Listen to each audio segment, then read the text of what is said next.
31st of October 905. The growing dread began as they passed Bibbenberg. Guards were over the ramparts searching for her uncle's enemy, and as they began to move into the wider channels of the North Sea, bows began to rise, slender ash arrows threatening the cruising craft. Gert, who was standing one leg on the prow, did not move. Nor did the archers. Her nerve failing, Osrith looked down at Edra's copper-red head, her hair tumbling over Osrith's stomach, against which she had rested her head and was now asleep. Osrith put her arm around the child, enveloping her with her woolen cloak, and she took up the sleeping girl's hand for comfort. Not to comfort, but to fortify herself.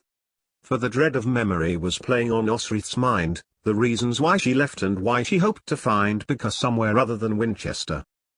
No arrows had fallen around them as the fishing boat continued its journey south. Maybe Bibbenberg knew Gert the fisherman. But there may have been some confusion, as Gert would probably stop at Bibbenberg to trade, and now they were ploughing straight past. That was what Constantine had given her silver for, direct passage to Winchester. Winchester. God, how she hated that city. Maybe when they got to Hampton she might be able to make inquiries at the monastery at Tixerfeld. They might know where Biccar was, for it had been a monk from there who had written to a monk at Culdees, which Osrith had read. Then she could avoid the place altogether, avoid Eastgate, where she had once had lodged, avoid Crapelgate, where the heathen Britons lived, hidden in plain sight under the very nose of the palace, and continued to follow their own gods and practices. Never walk past the nunnery where Gisela had died, her swine of a brother's lovely wife.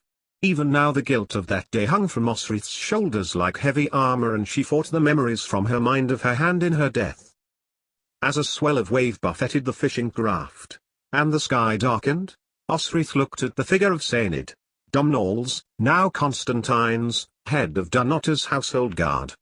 His back was straight as he surveyed the water, his eye fixed on Bibbenberg, which had offered no challenge to them as they swept by.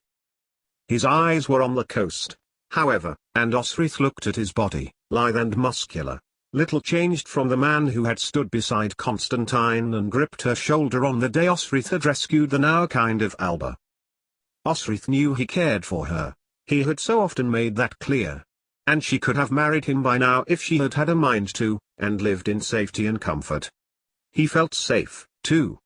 He had embraced her once, his hands on her back, his lips on hers, just for a moment on the day she had fled Dunnottar and Domhnall to make a journey almost identical to the one they were making now.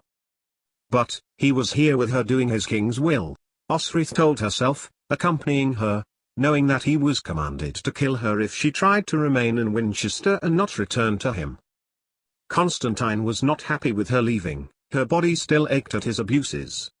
Yet, despite all her assurances, he was sure she was keeping something from him. And he was right, Osrith was. She always had been. The real reason she had run from Winchester on the night of Alfred's funeral was one. It wasn't just to protect Tharu and Biccar's child, she could have done that in Wessex. But what he had done, her brother. What he had allowed Ethelwold to do. But he was dead now, Osrith told herself, Alfred's pretender to the throne, as was Alfred himself. Could she hope that the great Lord Guthred of Bibbenberg was also dead? Spray splashed onto her arm as Osrith, determined to face the impossible situation, the blackmail from three people, again in her mind, tried to pinpoint when it must have begun. Had it been the words that the vermin Ethelwold had chosen, carefully and deliberately, at Dunham, when Uhtred had challenged Alfred and fled to his brother Ragnar? Or had it been earlier? Had someone followed her to the settlement of the pagan Britons in Crapelgate at Winchester? Had it been that bitch, Ethelfled? Or was it Uhtred himself? Had he been behind her once, or one of his men, and found out about what she had done? Had it been Finan? Or had the rumour grown, begun from her own mouth, back when she had thrashed to free 9 fingers from her body on the beach at the mouth of the Foyle? Had it really travelled from mouth to Wessex? The stars were beginning to spark in the sky as the sun set over Northumbria. Gert had told them they would sail overnight down the east coast, and would be in Hampton the next afternoon. In her arms, Edra moved in her sleep. Osrith felt herself shudder as she considered the day, Samhain. The sigh were real for three men she held dear. Domnall, her king, who had held her close as the sigh had tried to force entry to the stable in Doire, had fervently believed they were abroad at Samhain, and in the day of his death.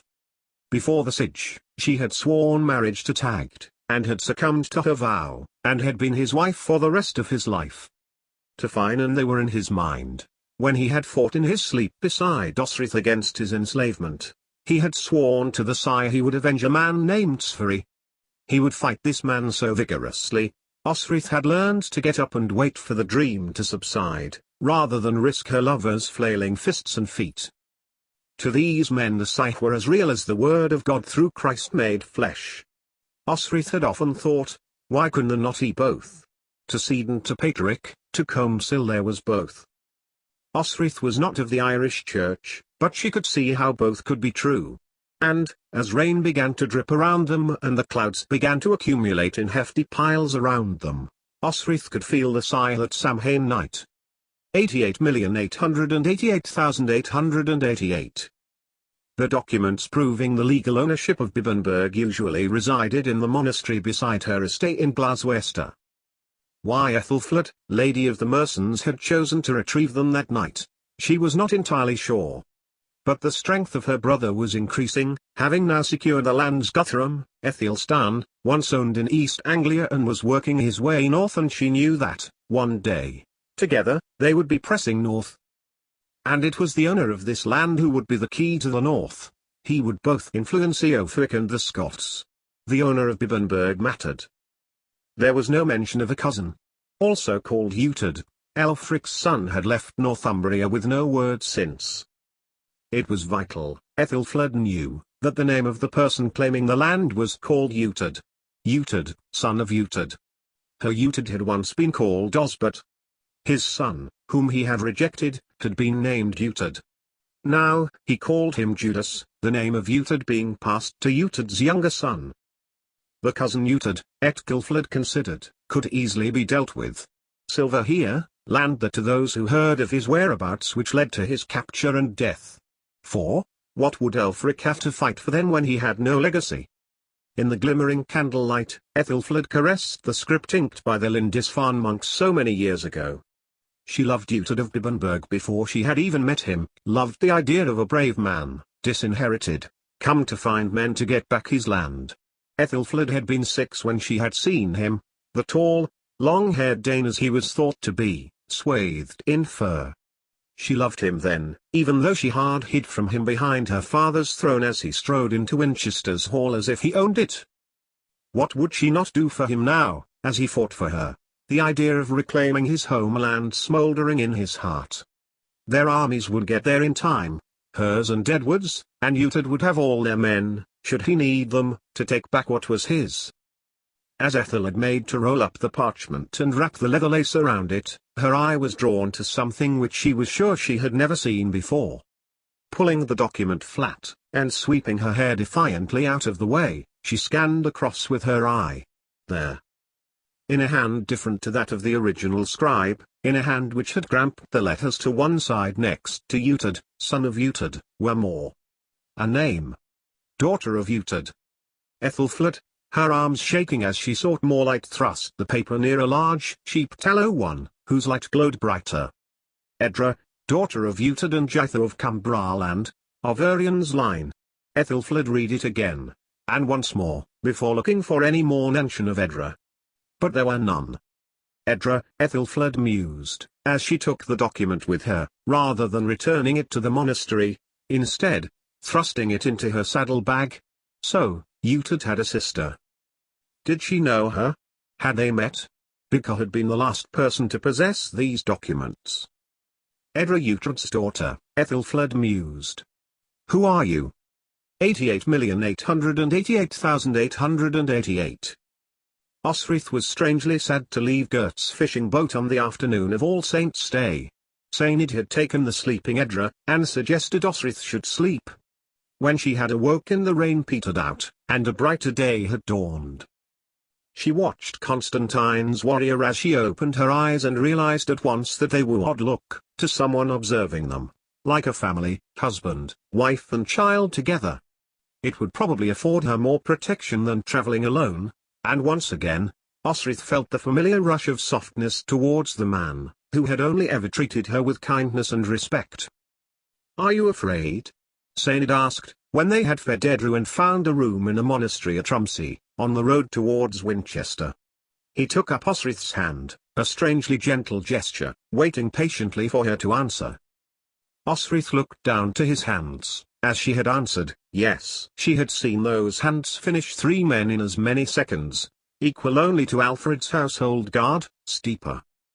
If she decided to stay in Wessex, if Bicker, on meeting his daughter, decided he wanted his daughter raised by the nuns, for example, would Sainid use those hands, those fingers to choke the life from her, as she knew he had been instructed to? Would he use them to press a cloth to her face to stifle her? Clench them around steel and thrust downwards into her neck or her stomach, watching her blood ebb from her form? Or would Sainid do none of these things, if Osrith chose not to return to Dunnottar, instead, allowing her to remain, allowing her, encouraging her, to go, as he had once done before? But then, could she do that to the girl? Dunnottar was all she knew, Constantine was her father and Osrith her mother. She must return her to Alba, no matter Boker's wish. She slept curled up beside Edra that night, and on the bed opposite, Sainid sat, whispering to himself in Gaelish, as he always did before a battle. For a man who had never left Alba, Wessex must have been a strange place indeed. But the land had changed too. Somehow, the people seemed more settled, they had more self-assured. Already there had been talk, on the coach to Rumsey, and now, on the coach to Winchester, not of fear of the Danes, but of trade between burghs. And not just Wessex burghs, but those beyond the Thames to the east, and often to the west, the ancient natural border between Wessex and Mercia. Some of those towns beyond even the Danelaw border. As the miles slipped away under the wheels of the cart, so Osrith's apprehension grew.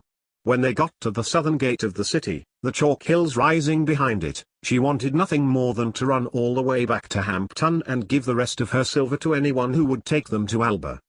Why had she come back? It was a hateful place, she just wanted to take up Butte and hack at the stones, as if it were the infrastructure itself that was to blame. And, if she found Uhtred there, Osrith knew she would wish to take up Domhnall's blade to him, too.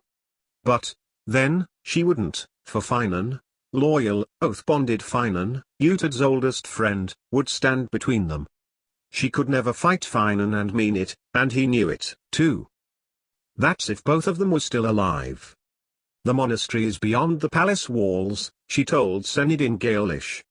He knew 1 or 2 words of English, the important ones, like ale and food, horse and water, but though he didn't show it, Winchester must have felt so alien to him. So, when Osrith looked into a face she knew, who barred their way at the gate, it was she had to do the talking. "We seek there," Osrith broke off as she thought of the status of Boker now. Once Alfred's priest, he had been turned away from the palace by Elswith. Steeper looked between her and Sainid, then down at Edra, who was gripping Osrith's hand tightly. "We seek a priest, by the name of Bicker," Osrith said, the huge man's eyes searching for trouble. "He is, or he was, at the palace. We have word he sickens." "Who asks?" Steeper's face was impassive. He made to reach for his sword as Osrith strode forward. It was ... most loyal of men man. Slow to thought, quick to blade. Of everyone, he had judged her solely on her sword skill.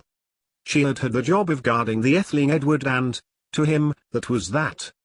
"I do, Steeper," Osrith said, quietly, looking up at his wide, honest face. Osrith Lackland. It took a moment for this information to work round Steeper's mind, but, when it did, he broke out into a wide smile. "Osrith. It is you," he declared, then frowned, because the thought process didn't tally. "Where have you been? We've missed you at the Two Cranes." He lowered his voice and stooped closer to her, whispering near her cheek, "Not that you drink, eh? But there are some fine girls ... boys ... at the Two Cranes, eh?" He flung an arm round her shoulders, and added, as if accessing a memory, "Osrith. When instead she flinched, rather than joining his reminiscences, Steeper took a step back, unused to Osrith not laughing with him about the alehouse. He looked past her and eyed Saenid, sensing she was no longer a comrade at arms. In turn, Saenid eyed Steeper back, touching his sword, so swift with the blade that he was. You didn't know he had it until he'd taken your arm off with it. Steeper then glanced down, at a silent, wide-eyed Edra, then back to Osrith, removing his arm, standing up straight. I've been doing the king's work, Steeper, Osrith said carefully, hoping Steeper wouldn't press which king. I seek Father Bokeh with this child. He is very ill, Steeper confirmed. He may already be dead. He was taken into the monastery. Then you can let us pass. Osrith hoped her words sounded like instruction, but instead they choked in her throat. May already be dead. No. You cannot. Steeper folded his arms, blocking her way. OSCHM of Steel told Osrith that Saenid had withdrawn his sword. Bishop Erkenwald has forbidden all visitors.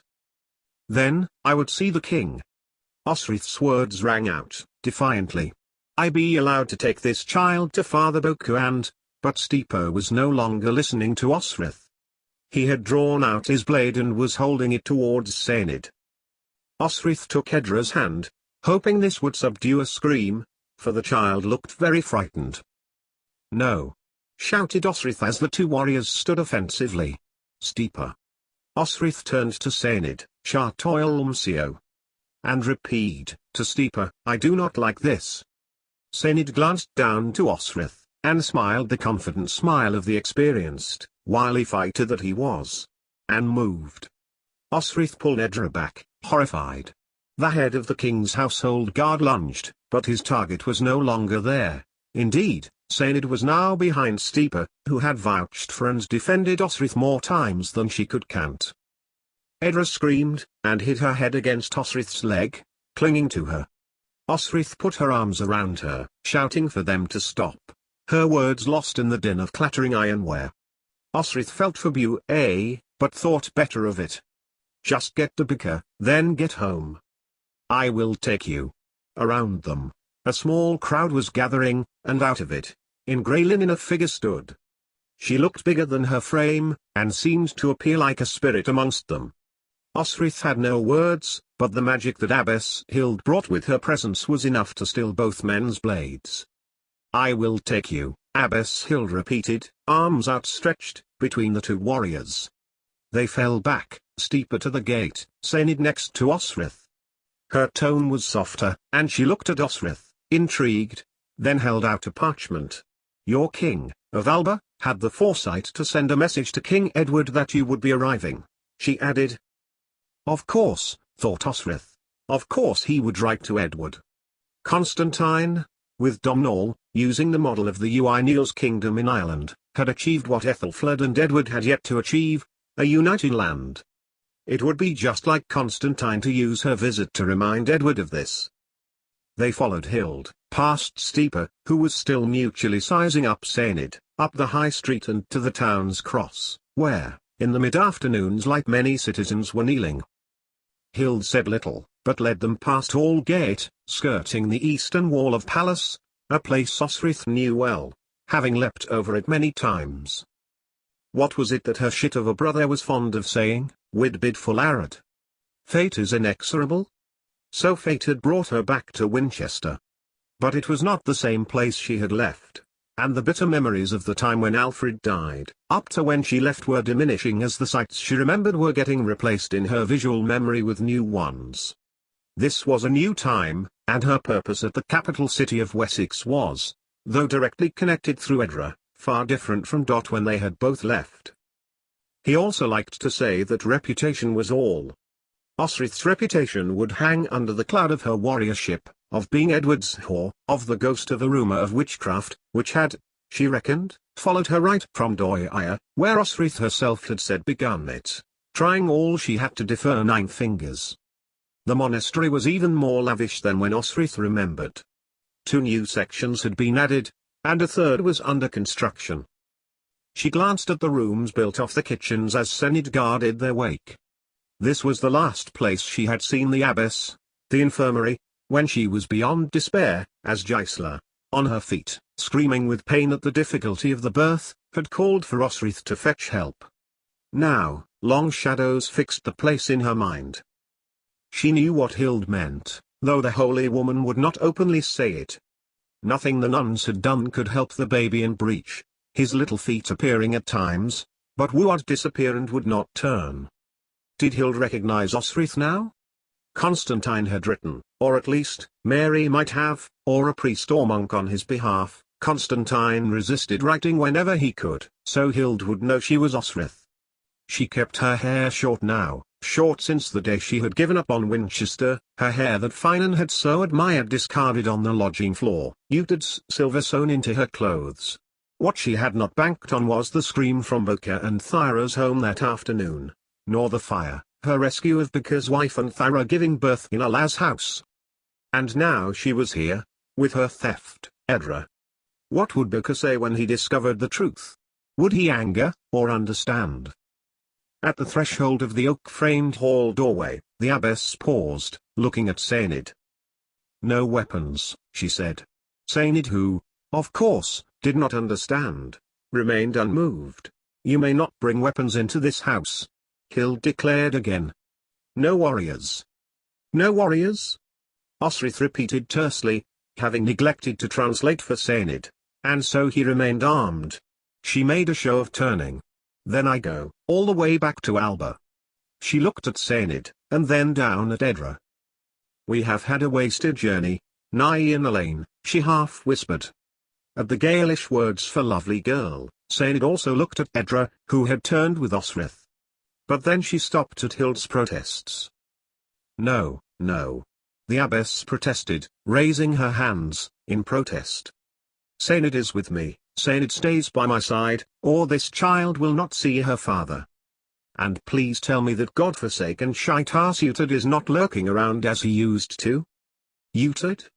Now, Hild looked puzzled, and she frowned at Osrith. "Of Bibbenberg? I also have, from the King of Alba," Osrith pushed on, "a gift for the King of Wessex. Perhaps, as Constantine's warriors," she spat the word bitterly, "now you have decided we may not pass, we would please ask it if the abbess could afford as much majesty proportional to the value of the gift when you present it to Edward?" Osrith was enjoying the conflicting emotions of outrage and shock that her blunt words had elicited on Hild's face for the barest of moments, before kindness irradiated from it, as it always did, and Osrith eased the wool blanket off her shoulder, which she had been carrying, bunched up with cord. Within, the book glowed in the late afternoon candlelight. Hild's face froze, her mouth dropped open as she looked at the leather cover, and extended a hand to turn it, and look at the pages. A Bible. She managed. Osrith marveled at the paphs, illuminated in vivid colors, as had the Bible painted at Kells under the instruction of Malmuir. An Irish Bible. Hild said, turning more. An animal formed decoration board at each page, opening their mouths to breathe the word of God onto a page, or lift a paw to reveal further gospel scripture. It is. Hild looked between it and Osrith, spectacular. Is toil leather Osrith said to Sainid. She likes it. Chan for me angelska bruin gus sin faisen, naian. Sainid replied, wryly. I don't have to know English to see that, girl. Thantia Krazom, Edra whispered, looking imploringly at Osrith. I'm hungry. You ate on the carriage, look. Osrith dropped to Edra's height, the words in English not solely intended for the girl. I have food for you. Edra brightened and looked expectant. I need you to visit someone here, then we will find a place for us to spend the night. You will have some in a minute. Osrith broke off for effect, still looking at Edra, then pulling out half of tbie bread she had in the bundle. Eat this now, and we will find you something in a short while. Yes? Yes, Mama, Edra replied, as if the food depended on her compliance, then took it, chewing on it, hungrily, her gold-red hair reflecting in the hall's candlelight. Then, Osrith turned to Hild, proffering the wool blanket. Abbess Hild passed it to her, slowly, as if wishing it to remain in her fingers. Osrith wrapped and shouldered it again. I have a child here. She needs to see her father, Abbess Hild, Osrith said, again enjoying Hild's bemusement at an apparent stranger knowing more than they should. Father Boka. To her credit, Hild remained unmoved, even if she was surprised. Father Boka is very unwell, she replied, holding Osrith's gaze a fraction longer, considering Osrith. And the child's father's name? Boka. Boka is her father? Does she not look like him? Anger was getting to Osrith now, and her phrases were becoming sharp, irritated. Or his wife? Osrith emphasized, Thyra? She gestured with her head to Senid to come, taking Edra by the girl's free hand and walking across the hall, past Hild, still armed. Beyond it, the sick were treated, Gisela had been treated, and now Osrith had worked up enough anger to overcome her aversion to stepping foot in that place again. Footsteps on the stone floor suggested the abbess was following her. Just one moment. Hild called. Osrith. Osrith ignored her and continued to step purposefully towards the infirmary. A moment. You mentioned Guthred. Osrith stopped, and turned. Shite asked Guthred, Osrith clarified, eyeing Hild, daring her to protest. Thabrat hair touched Enagam, she added, for Senid's benefit. He smirked. Guthred of Bibbenberg? Hild dried. Do you know another? I do not. He is not with you? Osrith pressed, tersely. Beside her, Senid raised his head as he recognized the word Bibbenberg. For it is likely that I will kill him. Fairford, near the Thames, is his mercenary estate, said Hild, brightly.